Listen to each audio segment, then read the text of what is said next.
Sir அவர்கள் படக்குழுவினர்களுக்கு படத்தட்டினை வெளியிட அதனை எல்லாரும் பெற்றுக்கொள்வார்கள். ஒரு அரங்கம் இருந்த கைத்தட்டல் இப்ப நம்ம கொடுத்துடலாம். And congratulations once again for the கொஞ்சம் காதல் கொஞ்சம் மோதல் டீம்.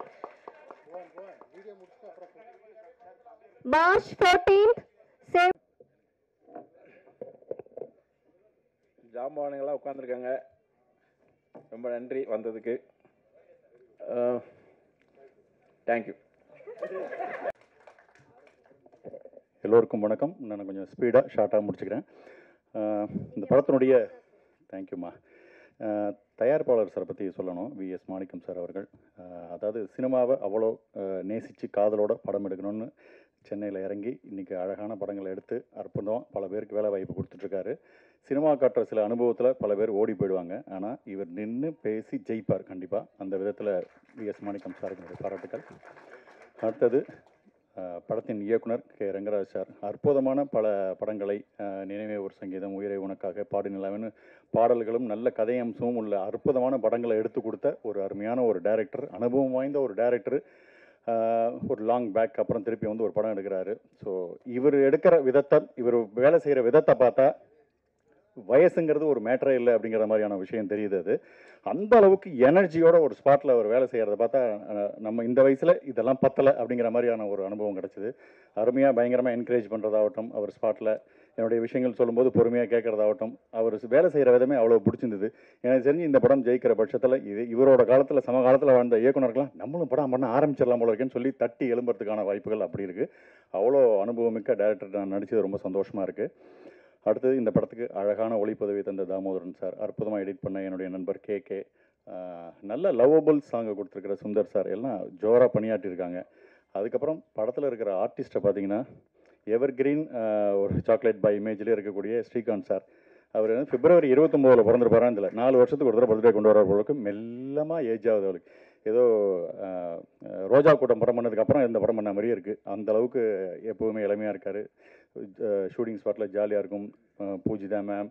அதுக்கப்புறம் பார்த்தா அனுபவம் பெற்ற சூப்பர் சீனியர் ஆக்டர்ஸ் சச்சுமா, கேஆர் விஜயாமா, இவங்க கூடலாம் நடித்தது அவ்வளோ சந்தோஷமாக இருக்குது. இவங்களெல்லாம் பார்க்கும்போது அந்த டிசிப்ளின் இருக்குது பாருங்கள். அந்த ஸ்பாட்டுக்கு இத்தனை மணிக்கு வேணால் இத்தனை மணிக்கு வித் மேக்கப்போட அப்படி ஜம்முன்னு அவங்க நிற்கிறதெல்லாம் பார்த்தா ரொம்ப கற்றுக்கணும் போல இருக்கும். இதெல்லாம் இவங்கலேருந்து கற்றுக்கணும்டா அப்படிங்கிற மாதிரி இருக்கும். எனக்கு தெரிஞ்சு நான் இனிமேல் ஃப்யூச்சரில் படம் பண்ணக்கூடிய ஆட்களுக்கெல்லாம் நான் என்ன சொல்லுவேன்னா, பழம்பெரும் நடிகர்களை உண்மையிலுமே உங்கள் படத்தில் யூஸ் பண்ணுங்கள். அவங்க இருக்கிறது ஒரு யானை பலமாக இருக்குது அந்த ஷூட்டிங் ஸ்பாட்டுக்கு. அவங்கள பார்த்து லேட்டாக வரவங்க கூட சீக்கிரம் வரணும் அப்படின்னு தோன்ற அளவுக்கு அவங்களாம் அந்த கான்ட்ரிபியூஷன் அவ்வளோ சூப்பராக இருந்தது. ரொம்ப சந்தோஷமான ஒரு படம். கண்டிப்பாக இப்போ குடும்பப்பாங்கான படங்கள்லாம் அழகாக ஜெயிச்சிட்டு இருக்கு. ஸோ அந்த விதத்தில் இந்த படமும் அழகான ஒரு குடும்பப்பாங்கான நல்ல அனுபவத்தை சொல்லக்கூடிய அற்புதமான ஒரு படமாக இருக்குது. இந்த படத்தில் நடித்ததும் எனக்கு ஒரு அருமையான அனுபவமாக இருக்குது. எங்கள் படத்துக்கு பாராட்ட வந்திருக்கிற ஆர்கே செல்லுமணி சாருக்கும், KS ரவிக்குமார் சாருக்கும், யூடியூபர்களின் செல்லக்குட்டி ராஜன் சாருக்கும், அவங்கள தான் சார் கண்டென்ட் இன்னைக்கு ரெடியாக இருக்குது, வருவார். ஓகே, ரொம்ப சந்தோஷமாக இருக்குது. இந்த படம் மிகப்பெரிய வெற்றி அடைகிறதுக்கு எனது மனமார்ந்த நல்வாழ்த்துக்கள். தொடர்ந்து ரங்கநாதன் சார் படம் பண்ணோம், பிள்ளையார் சுழி போட்டோன்னே என் பேரை எழுதிடணும். தேங்க்யூ.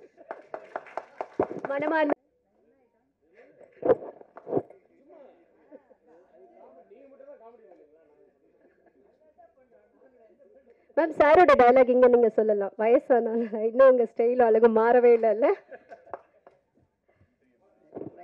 பிரச்சனை ஏன்னா கேட்டது கரெக்ட் ரவிக்குமார். ஏன்னா இது என்ன பாதி மூஞ்சி தெரியாது என்று மைக்கில் அது அட்ஜஸ்ட் பண்ணலாம்ல. சாரி சுமாராக தெரியும்.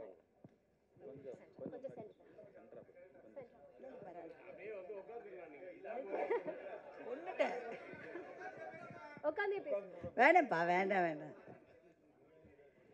ஸோ மேடையில் இருப்பவர்களுக்குனா எல்லாருமே கிட்டத்தட்ட எனக்கு ஜூனியர் தான். ஸோ நான் 70 வருஷம் சினிமானுடைய சீனியர். நான் நிறைய டைரக்டர்ஸ், நிறைய கேமராமேன், நிறைய வசனகர்த்தா, நிறைய நடிகர்கள், இன்னும் என்ன சொல்கிறதுன்னே தெரியல. ஆனால் சினிமா தான் என் குடும்பம். அந்த குடும்பத்தோடு நான் என்றைக்குமே இருப்பேன் ஆண்டவனுடைய அருளால். நீங்கள் எல்லாமும் என் குடும்பம்தான். இன்றைக்கி வேணால் மீடியா எத்தனை ஒன்றா மாறி இருக்கலாம், பட் எல்லாரும் என்னுடைய குடும்பம் மாதிரி தான் நான் நினைக்கிறேன். ரங்கராஜ் சார் என்னுடைய ஃபஸ்ட்டு படமா செகண்ட் படமான்னு ஞாபகம் இல்லை, நெஞ்சமெல்லாம் நீயே. அதை நான் மறக்கவே முடியாது. அதில் நானும் கவுண்டமணி நானும் ஃபஸ்ட்டு பண்ண படம். அன்றைக்கி நான் எப்படி பார்த்தேனோ அதே மாதிரி இந்த படத்துக்கு அவர் கூப்பிடும்போது எனக்கு ரொம்ப ஆச்சரியமாக இருந்தது. ஏன்னா அவருடைய படங்கள் வந்து சாங்ஸு டெஃபினட்டாக அவருக்கு ரொம்ப லக்கு, டைட்டில் அவருக்கு ரொம்ப நல்ல லக்கு. அதே மாதிரி இந்த கொஞ்சம் காதல் கொஞ்சம் மோதல், அதுவும் ரொம்ப அருமையான டைட்டிலாக அவருக்கு அமைஞ்சிருக்கு. அதே நேரத்தில் பார்த்தீங்கன்னா அந்த ஷார்ட்ஸு, அதாவது அவர் ஒன்றும் ஃபாரின் ஃபாரின் போகாமையே இருக்கிற இடத்துலையே அவ்வளோ அழகாக அந்த கேமராமேன் வந்து அவ்வளோ அழகாக அந்த படம் பிடிச்சி காமிச்சிருக்காரு. ஏன்னா இப்போ தொட்டானந்தா எல்லாமே ஃபாரின் தான்ற மாதிரி இருக்குது. ஃபாரின் தேவை தான். ஏன்னா முதல்ல போனது ஸ்ரீதர் தான் சிவந்தமன் படத்துக்கு. ஃபஸ்ட்டு போனது அவர் தான். ஸோ இருந்தாலும் அந்த இருக்கிற இடத்துலையும் அந்த பாட்டும் நல்லபடியாக அமைஞ்சிருக்கு. ஸ்ரீகாந்தும் பூஜிதாவும் ரொம்ப அழகாக அதில் நல்லா பண்ணியிருக்காங்க. நல்ல கண்ணுக்கு நல்ல இதுவாக இருக்குது. நிஜமாகவே இந்த மாதிரி படங்களை வந்து நிறைய என்கரேஜ் பண்ணணும். கொஞ்சம் பண்ணாதான் அடுத்தவங்க வரவங்களுக்கு நம்பிக்கை இருக்கும். இல்லை இதுதான் ஃபார்முலான்னா அப்புறம் என்ன பண்ணுறது சொல்லுங்கள் பார்க்கலாம். நானே இப்போ வெளியில் வந்து ஏன்னா எல்லா படங்களும் வேணும் தான், நான் வேண்டான்னு சொல்லலை. நமக்கு நிச்சயமாக ஒரு மாறுதல் வேணும், நமக்கு நிறைய வித்தியாசங்கள் வேணும். ஏன்னா நிறைய அப்போ தான் பார்க்குறதுக்கு புதுசாக பார்க்கணுன்றாங்க. அதே நேரத்தில் குடும்பத்தில் இருக்கிறவங்க எல்லாருமே கொஞ்சம் இந்த மாதிரி படங்களும் வேணும்னு சொல்கிறாங்க கொஞ்சம். ஸோ அந்த மாதிரி பார்க்கும்போது கிட்டத்தட்ட இந்த கலாட்டா கல்யாணம், சுமதி அண்ட் சுந்தரி டைப்பில் ஒரு கலாட்டா உள்ள ஒரு படமாக இருக்குது. நான் இன்னும் ஃபுல்லாக பார்க்கலை. என்னுடைய கேரக்டர் வந்து அந்த பூஜிதா ஹீரோயினோட பாட்டி, என்னை வச்சு தான் அவங்க ப்ளே பண்ணுறாங்க. என்னை வச்சு தான் ப்ராப்ளமே. ஏன்னா என்னை வச்சு தான் சொல்லிக்கிறாங்க, நான் ரொம்ப பணக்கார வீட்டு பொண்ணு அப்படின்னு சொல்லிக்கிறாங்க. That is the play. So அது ரொம்ப நல்ல அழகாக வந்திருக்கு. இதுக்கு எல்லாருடைய சப்போர்ட்டும் வேணும், உங்களுடைய சப்போர்ட்டும் வேணும். மக்கள் ரசிகர்கள் எல்லாருமே தியேட்டருக்கு வந்து தயவுசெய்து பார்க்கணும். அது எந்த படமாக இருந்தாலும் தியேட்டருக்கு கொஞ்சம் வந்து, அது என்ன இல்லை, நல்லா தியேட்டரு 100வது நாள் விழா 250வது விழாலாம் நான் பார்த்துருக்கேன். நான் இப்போ தியேட்டரில் போய் ஜனங்களோடு உட்காந்து பார்க்க முடியலையேன்ற மாதிரி இருக்காது. ஸோ அதனால் என்னுடைய மனமார்ந்த வாழ்த்துக்கள் மியூசிக் டைரக்டர், கேமராமேன், யார் டெக்னீஷியன்ஸ் இதில் ஒர்க் பண்ணாங்களோ, ஆர்டிஸ்ட்டோ எல்லாருக்குமே என்னுடைய மனமார்ந்த வாழ்த்துக்கள். என்னை இந்த இதுக்கு கூப்பிட்டதுக்காக நானும் என்ன ஒரு நல்ல இதுவாக கிடச்சிருக்கேன். எனக்கு ஒரு நல்ல கேரக்டர் கொடுத்ததை ஒழுங்காக பண்ணியிருக்கேன்னு நினைக்கிறேன். நன்றி, வணக்கம். தேங்க்யூம்மா, தேங்க்யூ ஸோ மச். ஸோ அடுத்ததாக சாம் சார் சொன்ன மாதிரி தான் யூடியூப் ட்ரெண்டிங் ஸ்டார் செல்லக்குட்டி தமிழ்நாடு திரைப்பட இந்த மியூசிக் லான்ச்சுக்கு நான் வந்தது காரணமே என்னுடைய மிக வெரி க்ளோஸ் ஃப்ரெண்ட் ஆர்கே சுந்தருக்காக தான். நாங்கள் எங்கள் ரெண்டு பேரோட லைஃப் வந்து ஒரே மாதிரி ட்ராவல் ஆகிட்டுருக்கோம். எங்களுக்கு ஒரு 25 இயர்ஸ்க்கு மேலே நாங்கள் வந்து ஃப்ரெண்ட்ஸ்.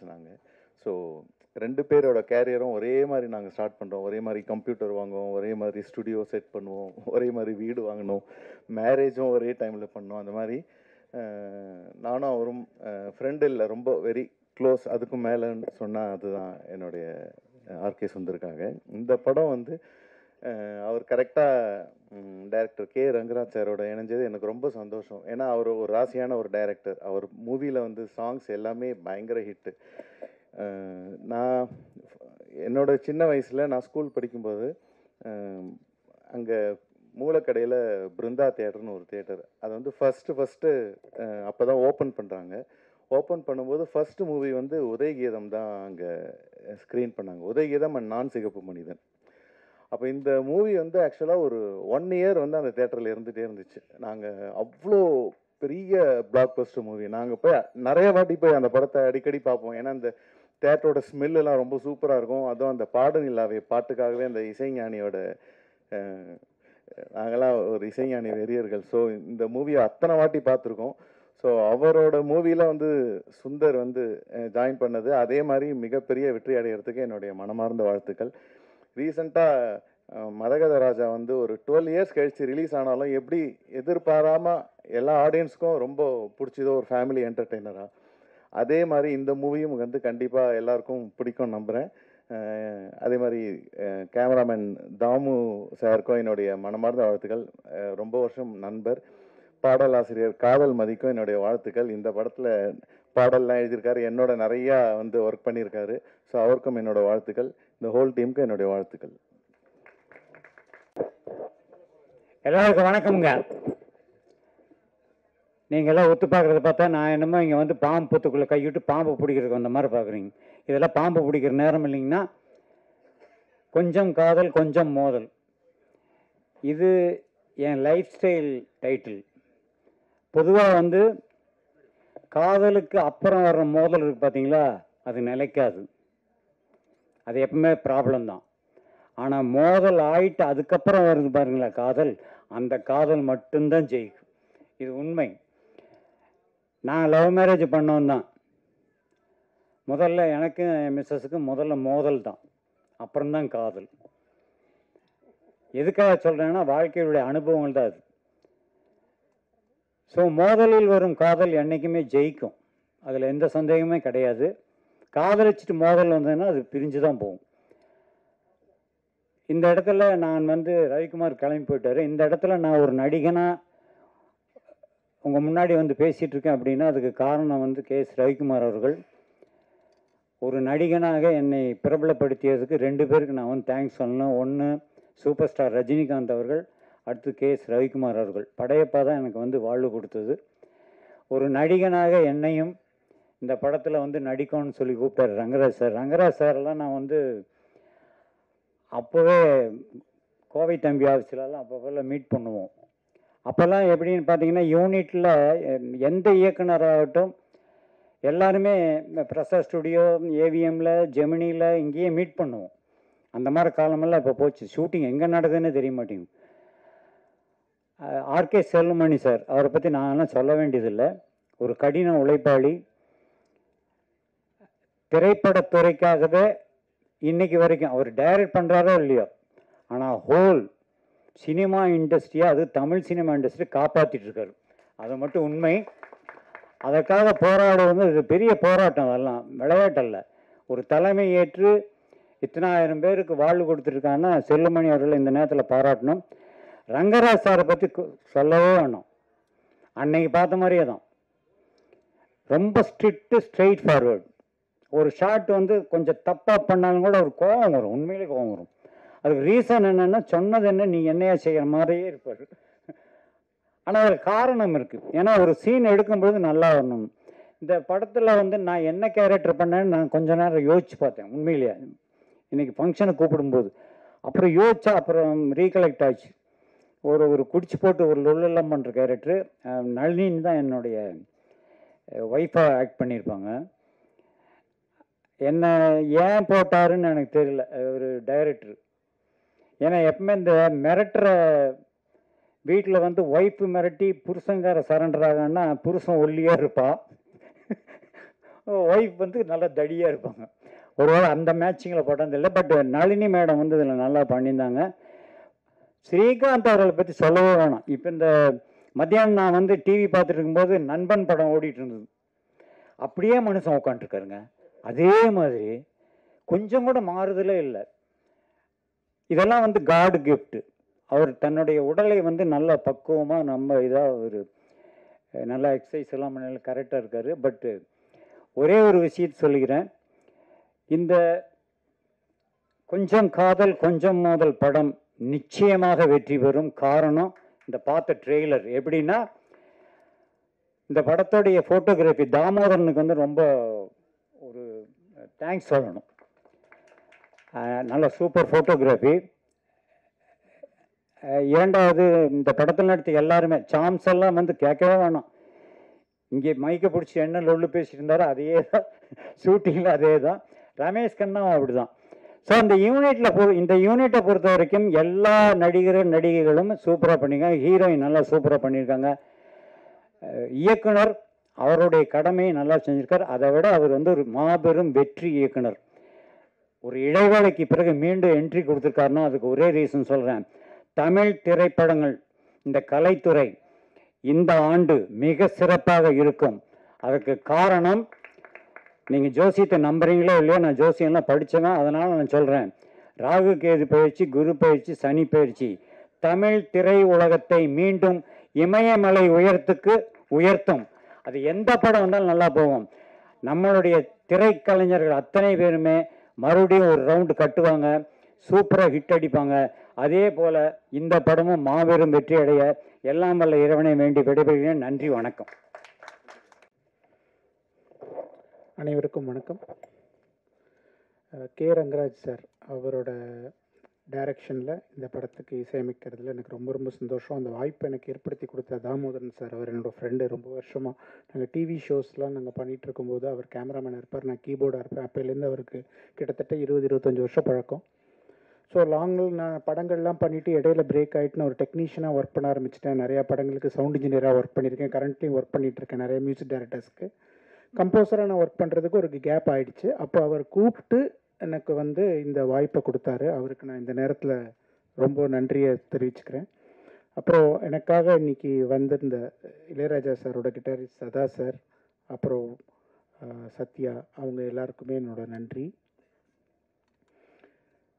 இளையராஜா சாரோட காம்பினேஷனில் சார் பண்ண அத்தனை படங்களும் சூப்பர் ஹிட்டு. இப்போ நான் இன்னைக்கு நான் ஒரு விஷயத்தை நான் சொல்லி ஆகணும். என்னென்னா, இந்த தேகம் மறைந்தாலும் இசையால் மலர்வேன் அப்படின்னு எஸ்பிபி பாடின சங்கீத மேகம்ங்கிற படம் சார் டைரக்ஷனில் வந்த படத்தில் வந்த பாட்டு தான். இன்றைக்கி எஸ்பிபி சார் நம்ம கூட இல்லை. அவரோட நினைவை அவர் மனசில் சுமந்துட்டு இன்றைக்கி இந்த படத்தில் எங்கூட ஒர்க் பண்ண அத்தனை சிங்கர்ஸ், அதுக்கப்புறம் அத்தனை மியூசிஷியன்ஸ், அவங்களுக்கெல்லாம் நான் நன்றி சொல்ல கடமைப்பட்டிருக்கேன். அப்புறம் இந்த படத்தில் நம்மளோட ஹீரோ ஸ்ரீகாந்த் சார், அப்புறம் ஹீரோயின் மேடம், அவங்க ப்ளஸ் எடிட்டர், எல்லாருக்குமே இந்த படத்தில் நல்லா ஒர்க் பண்ணியிருக்காங்க. படமும் ரொம்ப சூப்பராக வந்திருக்கு. யூஸ்வலாக ஒரு பிரேக் எடுத்துகிட்டு கம்பேக்ட்னு சொல்ல முடியாது. சார் ஒரு சீனியர் மோஸ்ட் டைரக்டர், ஒரு பிரேக் எடுத்திருக்காரு. இப்போ திருப்பியும் he has coming to do the movie. அப்படி வரும்போது இன்றைக்கி இதுதான் ட்ரெண்டு, 10 பேரை வெட்டுவோம், ஒரு ட்ரக்ஸை போட்டு எல்லாம் அங்கங்கே பிடிச்சி இழுக்கிறது, இதன் மாதிரியான விஷயங்களெல்லாம் வச்சுட்டு நம்ம எப்படியாவது சக்ஸஸை கொடுத்துடணுங்கிற டெஸ்பிரேஷன் இல்லாமல் அவர் எதில் பெஸ்ட்டு, அவர் இன்னைக்கு ஃபேமிலிக்கு யாருக்குமே அதுக்குன்னு அட்வைஸ் பண்ணுறது கிடையாது. ஒரு டேக்அவே இருக்கும், நமக்கு என்ன பிடிச்சிருக்கோ ஒரு என்டர்டெயின்மெண்ட் ஆகிட்டு அதுலேருந்து நம்ம என்ன எடுத்துகிட்டு போகிறோன்னு ஒரு விஷயம் இருக்குது. அவ்வளோ ஒரு நல்ல மெசேஜஸை ஒரு படத்தோட அப்படியே போகிற மாதிரி நல்ல என்டர்டெயின்மெண்ட்டாக ரொம்ப சூப்பராக காமெடியோடு கொடுத்துருக்காங்க. படத்தில் நிறைய ஆர்டிஸ்ட் இருக்காங்க. எல்லாரும் அவங்க குடும்பத்தில் போய் பார்த்தாலே படம் 1 நாள் ஓடிடும். ஏன்னா அவ்வளோ அத்தனை பேர் இருக்காங்க. ஸோ அத்தனை பேரையும் வச்சு எல்லாருமே ரங்கராஜ் சாரோட படமா, ஓகே அவர் படத்தில் நம்ம இருக்கணும். ஏன்னா அவ்வளோ ஒரு பெரிய ஒரு ஹிட் சாங்ஸ்லாம் கொடுத்து படங்கள்லாம் கொடுத்து ஒரு பெரிய சீனியர் மோஸ்ட் டைரக்டருங்கும் போது அவரோட படத்தில் இருக்கணும்ன்ட்டு நிறைய பேர் வாண்டடாக வச்சு பண்ணாங்க. இன்றைக்கி வந்திருக்க செல்வமணி சார், அவரும் அவரெல்லாம் நாங்களாம் ஸ்கூலில் கட்டடிச்சிட்டு அப்போல்லாம் கேப்டன் பிரபாகரன் படம் 5-6 வாட்டி போய் பார்ப்போம். புலன் விசாரணை, அது எல்லாமே அவர் இந்த ஸ்டேஜில் இருக்கிறது எனக்கு ரொம்ப சந்தோஷம். KS ரவிக்குமார் சார் அவர்களுக்கு நன்றி. அப்புறம் இந்த படத்தில் ஒர்க் பண்ண அத்தனை பேருக்கும் நன்றியை தெரிவிச்சுக்கிறேன். நன்றி, வணக்கம். சாரி சார், ஏதோ தப்பா சொல்லிக்க, உங்களை பார்த்தோன்னே எனக்கு பேச்சு வரல சார். இல்ல சார், பார்த்தோன்னே எனக்கு பேச்சு வரல. நானும் சச்செல்லாம் சின்ன வயசுல ஃப்ரெண்ட்ஸு. படம் ஆரம்பிக்கும் வந்தோம் சச்சு, நான் பின்னாடி கொஞ்சம் வந்தோம். அப்படிதான் உண்மையிலேயே ரொம்ப சந்தோஷமா இருக்கு. எனக்கு நினைவுகள் வர்றது, நான் சினிமாவில் வரது ட்ரை பண்ணும்போது மதர்லாண்ட் பிக்சர்ஸ் போவேன். ரங்கராஜ் சார் டைரக்ட் பண்ணிட்டு இருப்பாரு. உள்ளே விட மாட்டாங்க நம்மள. அவங்க அசிஸ்டன்ட்லாம் துரத்திடும். பாலானந்த் உங்ககிட்ட இருந்தால் ஒர்க் பண்ணாங்கல்ல சார், பாலானந்த், அவங்கெல்லாம் அங்கே இருப்பாங்க. பாலானந்த் துரத்திடுவார் நம்மளை, கிட்டே சேர்க்க விட மாட்டார். ஆமாம், ராம்தாஸ் அதுக்கு மேலே.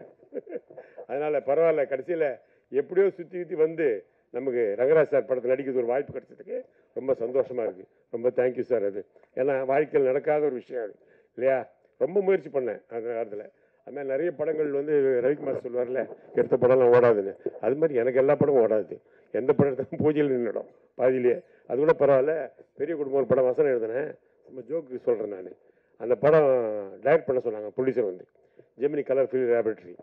நம்ம பண்ண மாட்டேன்னு சொல்லிட்டேன். ரவிக்குமார் கேட்டேன், என்னடா பைத்துக்காரா, நீ டைரக்டராக தானே வந்த, அப்படியே பண்ண மாட்டேன்னு சொல்கிறேன். இல்லை சார், என் படம்லாம் ஃபைனான்ஸில் நின்று போச்சு. ஒரு படம் சென்சார் ஆகி பாண்டியராஜன் படத்தையும் நிறுத்திட்டாரு. 3 நாள் பூஜை போட்டு நின்று போச்சு. அதனால் நான் பண்ண மாட்டேன். ஒழுங்காக நீங்கள் சம்பளம் கொடுக்குறீங்க, நான் பண்ண மாட்டேன் டைரக்ஷன்ட்டேன். திட்டினார் ரவிக்குமார் சார், முட்டாள். அவங்கெல்லாம் ஃபைனான்ஸ்லாம் நின்று போச்சு படம். ஆனால் இது வந்து யார் தெரியுமா company? Gemini colour film laboratory. Film வச்சுருப்பாங்கடா, காசு இல்லைனா கூட ஃபிலிம் இருக்குது, பிரிண்ட் அடிச்சு ரிலீஸ் பண்ணுவாங்க. அப்படி சொல்லி தான் டைரி கொடுத்தா டைரக்ட் பண்ண சொன்னார்.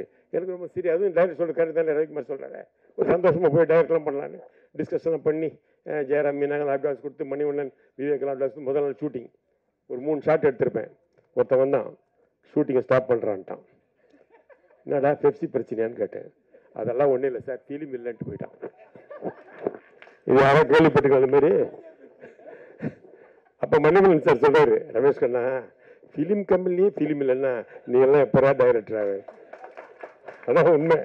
ஆனால் கடைசியில் அஜித் இப்போ தலை சொல்கிற ஏகே அவர் வச்சு ஒரு படம் பண்ண தொடரும்னு, அதுக்கு இளையராஜா இசையமைத்த ஒரே படம் அஜித் படம் தான்.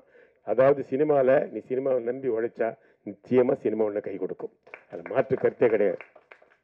அதே மாதிரி எங்கள் செல்லுமணி சார் இருக்கிற வரைக்கும் எங்கள் தொழிலாளர்களுக்கும் சரி, டெக்னீஷியன் சரி, சினிமாவுக்கும் சரி ரொம்ப நல்லது. நீங்கள் இருந்துகிட்டே இருக்கணும், எங்களுக்கு வேறு வழி கிடையாது.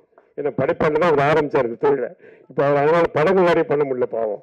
ஆனால் இன்னைக்கு வீடு கட்டுற அளவுக்கு எங்களுக்கெல்லாம் ஒரு வழி போகிறதுக்கு இருக்கார். அதனால் அவருக்கும் தமிழக முதல்வருக்கும் உதயநிதி எல்லாருக்குமே துணை முதல்வர்கள் நன்றி தெரிவிச்சுக்கிறேன். ரொம்ப முக்கியமான விஷயம், சினிமா சின்ன படங்கள் ஓடணும்னா சின்ன படங்களுக்கு சின்ன தியேட்டர்கள் தேவை. அதை நாங்கள் ரொம்ப காலமாக செல்வமணி சார் சொல்லிட்டு இருக்காரு. அது உண்மை. ஏன்னா 200 ரூபா 300 ரூபா கொடுத்து டிக்கெட் பார்க்க படம் முடியாது. ஆட்டோ ஓட்டுறவங்க, ரிக்ஷா ஓட்டுறவங்க, ரோட்டில் கடை வச்சுருக்கவங்க எப்படி பார்ப்பாங்க? அவங்க அந்த காம்ப்ளெக்ஸ்குள்ளே போகிறதுக்கே பயப்படுறாங்க. ஏன்னா மாடர்ன் காம்ப்ளெக்ஸ் எல்லாம் ஸ்டைலாக போகிறான். அப்புறம் உங்களுக்கு பார்க்கிங் விட்டா 3 படத்துக்கு டிக்கெட்டு பார்க்கிங்கில் வாங்கிட்டு போயிடுறான். அதில் 3 படம் பார்த்துக்கலாம். அப்புறம் அந்த காலத்தில் நீங்கள் பார்த்தீங்கன்னா சஃபேர் தியேட்டர் இருக்கும், பெரிய தியேட்டரு, பக்கத்துலேயே சன் தியேட்டர் இருக்கும் நம்மள மாதிரி ஆளுங்க பார்க்கறதுக்கு. தேவி பேரடைஸ் சாந்தி இருக்கும், பக்கத்துலேயே பிளாசான்னு சந்தில் ஒரு தியேட்டர் இருக்கும் பேரகைன்னு. இந்த பக்கம் பெருசாக கேசினோ இருக்கும், பக்கத்தில் கெய்ட்டின்னு ஒரு தியேட்டர் இருக்கும். எல்லா இடத்துலையும் எல்லா தரப்பு மக்களுக்கு அப்போ தியேட்டர் இருந்துச்சு. இப்போ அது இல்லை. உண்மைதான், எங்கே போனாலும் அந்த மாதிரி தான் இருக்கும். நீங்கள் பார்த்துருப்பீங்க, 5 ஸ்டார் ஹோட்டலில் பார்த்து சாப்பிட்டுட்டு இருக்காங்க ஃபுல்லாக ஆளுங்க சாப்பிட்றாங்க. சாதாரண நடுத்தர ஹோட்டலில் சரவண பவன், ஆடையார் ஆனந்த் பவன் இந்த மாதிரி ஹோட்டலையும் சாப்பிட்டுட்டு தான் இருக்கிறாங்க. ரோடு கட்டிலையும் சாப்பிட்டுட்டு தான் இருக்காங்க ஜனங்க. அப்போ ரோடு கட்டில் பார்க்குற எங்களை மாதிரி ஜனங்களுக்கு நீங்கள் தியேட்டர் ஓப்பன் பண்ணணும். அப்போ தான் சின்ன படங்கள் வளரும். இல்லை வேற்று கருத்தே கிடையாது. ஏன்னா 50 ரூபா டிக்கெட் போட்டு ஜிம்மு ஜாலியாக படம் பார்க்க தான் விரும்புகிறான். அவனுக்கு வசதி இல்லை, அதனால் படம் பார்க்கல. அதனால் சின்ன படங்கள் வரல. சின்ன படங்கள் வந்தால் தான் வித்தியாசமான கதைகள் வரும், வித்தியாசமான இயக்குநர்கள் வருவாங்க, வித்தியாசமான நடிகர்கள் வருவாங்க. அதனால் அதற்கான வழியை பெப்சி தலைவர் தான் அரசாங்கத்தில் சொல்லி அதுக்கு வழி பண்ணணும். வந்தோடனே உங்களுக்கு ஒரு பெரிய சொல்லிட்டு அது மாதிரி சுந்தர் சார் இப்போ சொல்லணும். அருமையான இசையமைப்பாளர், என் பையனெல்லாம் வச்சு மியூசிக் பண்ணுறப்ப ஆசைப்பட்டார். அதே மாதிரி அறிவுமதி எங்கே அவர் அந்த காதல்மதி அற்புதமான பாடல் எழுதியிருக்கார். வணக்கம் ஐயா, நான் அப்பொழுது கேட்டு எங்கப்பா அந்த கவிஞர் பிக்காசோவின் தூரியை தேடிந்தார் அப்படின்னு அற்புதமாக எழுதியிருந்தீங்க. அதாவது இங்கிலீஷ் படங்களை பற்றி எழுதியிருந்தீங்க, நல்லா இருந்தது. ரொம்ப வாழ்த்துக்கள். நல்ல மியூசிக் நல்லா இருந்தது. அது அழகான 2 பேர். ஸ்ரீகாந்தை பற்றி சொல்ல எங்கே ஒரு ஸ்ரீகாந்த் சூப்பராக அந்த படத்தில் நான் எப்படி ஹார்ஸ் ரைட் பண்ணுறேன். எனக்கு தெரிஞ்சு சினிமாவில் ஹார்ஸ் ரைட் பண்ணுறது பிரபு சார் மட்டும்தான், இளைஞருக்கு பிரபு மட்டும்தான் பண்ணுவார். ஆனால் நீங்கள் அற்புதமாக பண்ணேன், ரொம்ப ஆச்சரியமாக, வெரி குட், சூப்பர், ரொம்ப எக்ஸ்டென்ட். அன்னைக்கு வந்து அவ்வளோ அற்புதமாக தைரியமா இல்லை சூப்பராக பண்ணேன், உண்மையிலே பாராட்ட வேண்டிய விஷயம். அதே மாதிரி அவங்க பூஜிதாவும் ரொம்ப வெரி குட் ஆக்டிங், ரொம்ப நல்லா இருந்தது. ரொம்ப முக்கியமான விஷயம்னா பாடல் காட்சியில் கதைகளை சொல்கிறாங்க, அதுதான் ரொம்ப முக்கியம். சினிமா வெறும் எல்லாரும் 10 பேர் பாடுவாங்க, ஒரு 20 பேர் குரூப்ஸ் ஆடுவாங்க. இவனும் அந்த பொண்ணை லவ் பண்ணுற மாதிரி பாடுவான், பின்னாடி அழகு அழகுன்னு அவனும் பாடுவான். இல்லை இவன் லவ் பண்ணுறான்னா ஹீரோ லவ் பண்ணுறான்னு தெரியாது, அவனும் கூட ஒரே மாதிரி அவனுக்கு எப்படி தெரியல. ஆனால் இதில் அப்படி இல்லை, 2 பேரும் ஏமாத்திக்கிறாங்க. அதெல்லாம் கதையிலே டைரக்டர் சொல்லியிருக்காரு, அதான் உண்மை, அதான் டைரக்டர். படம் சினிமாவில் பாட்டில் கதையை சொல்லினா நம்ம இந்த பாட்டை ரசிப்போம், பாட்டு நல்லா இல்லைனாலும் அழகாக பார்ப்போம். இப்போ இசையும் சேர்ந்து கதையை சேரும்போது படம் பெரும்பாலும் வரும். நிச்சயமாக அந்த படம் மாபெரும் வெற்றி அடையும். கொஞ்சம் காதல் கொஞ்சம் மோதல் நிச்சயமாக ஒரு அற்புதமான படம். ரொம்ப நாள் எடுத்தாங்க, ரொம்ப நாள் டைட்டில் சொல்ல நீங்கள் இல்லை சார், படம் முடியலன்னு டைட்டில் சொல்ல, அது ரொம்ப முக்கியமான விஷயம். எனக்கு பிடிச்ச நடிகர் டெல்லி கணேஷ் அவர்களை இழந்தது ஒரு மாபெரும் துயரத்துக்கு இருக்கிறது. ஏன்னா அவர் அற்புதமான நடிகர். அதுமாதிரி KR விஜய் மன்னன் நடித்தேன். படம் கொஞ்சம் காலம் ரொம்ப நாள் கேஸாக டைட்டில் சொன்னாங்க. அப்புறம் ரொம்ப நாள் யோசிச்சாங்க நினைக்கிறேன் டைட்டிலுக்கு. அப்படிலாம் யோசிக்காதீங்க சார், இப்போல்லாம் யோசிக்கிறது இல்லை யார். பழைய படத்தை பராசக்தி, காதலிக்கு நேரமில்லை, அப்படி பழைய படத்தை டைட்டில் அழகாக வச்சுட்டு போயிடுறாங்க. டைட்டில் திங்க் பண்ண கூட டைம் இல்லை டைரக்டர்கள் இப்போ, அதான் உண்மை. என்ன ஆகுது தெரியுமா சார், அந்த பழைய படம் அந்த காதலிக்கு நேரமில்லை சொல்லி பராசக்தின்னு சொல்லும்போது அந்த படம் ஞாபகம் வருது, உன் படம் ஞாபகம் வர மாட்டேங்குது, அதான் உண்மை. பழைய படங்கள் ஏன் டைட்டில் வைக்கிறீங்க? புது புதுசாக டைட்டில் வைங்க. அதுக்கு ஒரு வழி பண்ணுங்க தயவுசெய்து. இந்த டைட்டில் பிரச்சனை அந்த காலத்துலேருந்து இருக்குது, இன்னும் இருக்குது. அதனால் நல்ல படங்கள் எடுத்து நல்ல திரைப்படம் கொடுக்கணும். அதுக்கு சின்ன படங்கள் வாழணும், அதான் உண்மை. அதுக்கு ரங்கராஜ் டைரக்டர் சார் மறுபடியும் வரணும். தேங்க்யூ, நன்றி. ரவிக்குமார் அவர்கள் அவர் பேர் சொன்னாலே தெரிய வரும் விஷயம் என்னவென்றால், அவருடைய பிளானிங் என்ன எடுக்கப் போகிறோம் என்று 100% முடிவு செய்வார். அதில் கராராக இருப்பார்.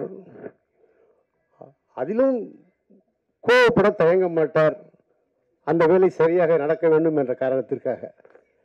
இந்த காம்பினேஷனில், இந்த குணங்களில் அவர் கமல் சார், ரஜினி சாரோட அவர் பண்ண பல சாதனை படங்கள் திரைப்பட சரித்திரத்தில் மறைக்கப்பட முடியாத சில பக்கங்கள்.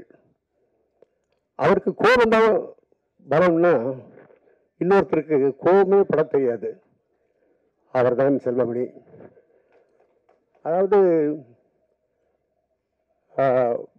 பிரம்மாண்ட இயக்குனர் சங்கர் அவர்களுக்கு முன் தமிழ் திரையுலகத்தில் பிரம்மாண்ட படங்கள் எடுத்தவர் செல்வமணி அவர்கள். பல வெற்றி படங்களை கொடுத்தவர். திரைப்பட கல்லூரியில் படித்தவர்களுக்கு ஒரு மரியாதையை சம்பாதித்து கொடுத்தவர். அது மட்டுமல்ல, இந்த தொழிற்சங்கங்கள், பல தொழிற்சங்கங்கள் அவர் தலைமையேற்று திரைப்படத்தில் தீர்க்க முடியாத பல சங்கடங்களை, சில பிரச்சனைகளை கடுமையான நேரத்தில் கூட சிரித்துக்கொண்டே அதை சரியான முடிவெடுத்து அந்த பிரச்சனையை முடித்து வைத்தவர் செல்வமணி அவர்கள். யார் வேண்டுமானாலும் அவரை சந்தித்து பிரச்சனைகளை சொல்லலாம். அதை அவர் சரியான முறையில் தீர்த்து கொடுப்பார். அப்படி ஒரு தலைமை பண்பாளர். அவர்களுக்கும் ராஜன் ஐயா என்றால் அவருக்கு நக்கீரன் என்று கூட பெயர் வைக்கலாம். காரணம், மனதில் எதிர்பட்டாலும் அவர் நேரடியாக எந்த தயக்கமின்றி சொல்லக்கூடியவர். அவர்களெல்லாம் இந்த விழா மேடையிலே எங்களுக்கு ஆசீர்வாதம் அளித்து வாழ்த்துக்களை வழங்கி இருக்கிறார்கள். அதை நாங்கள் என்றும் மறக்க மாட்டோம். அடுத்து என்னோட வேலை செய்த பல கலைஞர்கள் இங்கே மேடையில் இருக்கிறார்கள். சிங்கமணி சார் அவருக்கு டபுள் சம்பளம் கொடுக்கலாம். ஒன்று மைக்குக்கு முன்னாடி, இது கேமராவுக்கு முன்னாடி நடிப்பார். அதுக்கப்புறம் கட்டுன்னு சொன்னதுக்கப்புறம் கேமராவுக்கு பின்னாடி அவர் சொன்ன கதைகளை சொல்லி கலகலப்பாக்கிடுவார். அந்த மாதிரி ஒரு கலகலப்பான மனிதர். அப்புறம் ஷியாம், அவர் எந்த ஷாட்லேயும் ஒரு 2 சொந்த டைலாக் போடாமல் அவருக்கு திருப்தி வராது. அப்படிப்பட்ட அற்புதமான நடிகர். அப்புறம் கேட்க வேண்டியது, சொல்லவே வேண்டியதில்லை, நம்ம ரமேஷ் கண்ணா அவர்கள், அனுமோகன் அவர்கள், அவர்களின் இயக்குனர்கள் என்ற அந்த அனுபவம் எங்களுக்கு மிகவும் சிரமமில்லாமல் வேலை செய்ய முடிந்தது. அப்படிப்பட்ட கலைஞர்கள். மேலும் இந்த படத்திலே தாமோதரன் என்ற ஒளிப்பதிவாளர், கிருஷ்ணகுமார் என்ற கே மற்றும் காதல்மதி, நல்ல இசையை கொடுத்த ஆர்.கே. சுந்தர், இவர்களெல்லாம் எனக்கு மிகவும் பக்கபலமாக இருந்து ஒரு சிறப்பான படத்தை உருவாக்க உதவியாக இருந்தார்கள். இதிலே பத்திரிகையாளர்கள் மத்தியிலே, மீடியா நண்பர்கள் மத்தியிலே ஒரு விஷயத்தை சொல்ல வேண்டும். நான் உங்களில் ஒருவன். இதை சொன்னவுடன் நீங்கள் நினைக்கலாம், இது என்னடா இடத்துக்கு தகுந்த போது சந்தர்ப்பவாதியாக பேசுகிறான் என்று நினைக்கலாம். சில தகவல்களை சொன்னால் உங்களுக்கு புரியும். நான் கல்லூரியில் படித்துக் கொண்டிருந்த போது ஸ்ரீதர் பாலச்சந்தர் அவர்களின் படங்கள் எனக்கு ரொம்ப இன்ஸ்பிரேஷனாக இருந்தது. அப்போது பிலிமோனாவில் கட்டுரைகள் எழுதி அனுப்புவேன். எம்ஜி வல்லபன் அதை பிரசுரித்தார். எனக்கு அது மிகவும் உற்சாகத்தை கொடுத்தது. சென்னைக்கு எம்ஜி வல்லபன் என்ற ஒரு பெயரை மட்டும் தெரிந்து கொண்டு சென்னைக்கு வந்தேன். அவரோடு நட்போடு இருந்தேன். அவர் சொன்னார், திரையுலகத்திலே உங்களுக்கு பலரையும் தெரிய வேண்டும் என்றால் பத்திரிகையாளர்களாக இருந்து பேட்டி கண்டு நம் பத்திரிகையில் எழுதுங்கள் என்று சொன்னார். அப்போது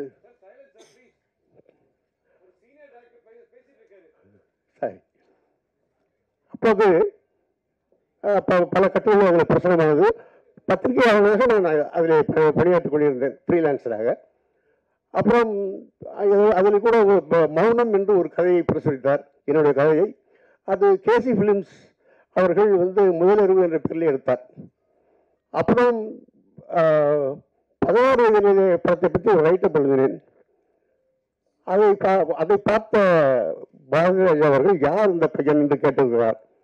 என்னை பற்றி சொன்னவுடன் பார்க்க வேண்டும் என்றிருக்கிறார். நான் அதை பெரிய அரிய சந்தர்ப்பமாக எண்ணி அவரை சந்தித்தேன். அப்போது அவரோடு ஏற்பட்ட பழக்கம். என்னுடைய விண்ணப்பத்தை ஏற்று அவர் உதவியாளராக ஏற்றுக்கொண்டார். இப்படி என்னுடைய திரையுலக வாழ்க்கைக்கு நான் பத்திரிகையாளராக இருந்தது ஒரு பாலமாக அமைந்தது. அதனால தான் நான் உங்களில் ஒருவன் என்று சொன்னேன். மற்றபடி எனக்காக சொல்லவில்லை, நமக்கு தெய்வம் தான் சப்போர்ட் பண்ணியிருக்கலாமா அப்படின்னு பின்னாடி நீங்கள் ஃபீல் பண்ணக்கூடாது. அதனால தான் சொல்லுவேன். அதனால் உங்களின் அன்பான பணிவான பண்பான விமர்சனத்தால் இந்த படத்தை வெற்றி பெற செய்ய வேண்டும் என்று கேட்டுக்கொண்டு உங்களிடம் விடைபெறுகிறேன். Thank you, sir. Overall, congratulations for the team of Konjam Kadal Konjam Modal. So, save your date. March 14 திரையரங்குல release ஆயிருக்கு. வந்திருக்கக்கூடிய பிரஸ் மீடியா எல்லாரும் சப்போர்ட் பண்ணுங்க. கண்டிப்பா இந்த படம் பயங்கர வெற்றி படமும் வரும். And thank you so much all. Thank you. Thank you everyone. Thank you. அப்புறம் ப்ரொடியூசருக்கு ரொம்ப நன்றி சொல்லணும். ஐயா மாணிக்கையா ப்ரொடியூசர்ஸ் ரொம்ப அற்புதமாக ஹெல்ப் பண்ணாங்க. சம்பளம் கொடுத்தது மட்டும் இல்லை, எனக்கு ட்ரெஸ் வேணும்னு கேட்டேன் கல்யாணத்துக்கு. மாணிக்கண்ணே இருக்கீங்களா? கோட்டு கொடுத்தாரு எங்கள் பையன் கல்யாணத்துக்கு. அவர் தான் அதை போட்டு தான் கல்யாணமே நடத்தினேன். ஓகேவா? தேங்க்யூ.